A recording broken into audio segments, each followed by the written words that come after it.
আসসালামু আলাইকুম। আমার রাইস কুকারটা নষ্ট হয়ে গেছে। দেখেন খুঁটি দুটো ভেঙে গেছে, বাইরে নিয়ে যাব ঠিক করার জন্য।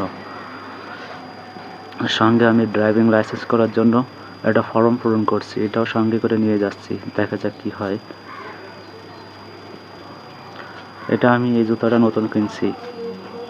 আমার সাইকেল আছে বাইরে, সাইকেলটা দেখছি ঠিক আছে কিনা। সাইকেল পরীক্ষা করছে হাওয়া আছে কিনা বা পাম্প আছে কিনা।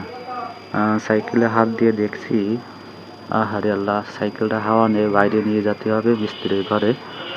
রাস্তায় নিয়ে আসলাম সাইকেল ঠিক করার জন্য মিস্ত্রির ঘরে। মুরব্বিরে বললাম আমার টিউব নষ্ট হয়ে গেছে, উনি আমার টিউবটা লাগাই দিচ্ছে। টিউবটা লাগানো শেষ হলে হাওয়া দেব। টিউবটা আমার নিজেকে লাগাতে বলছে, আমি নিজে লাগিয়ে নিয়েছি। টিউব লাগাচ্ছি, দেখেন সাইকেলটা অনেকদিন ফেলানো ছিল, এই জন্য সাইকেলের গায়ে অনেক ময়লা।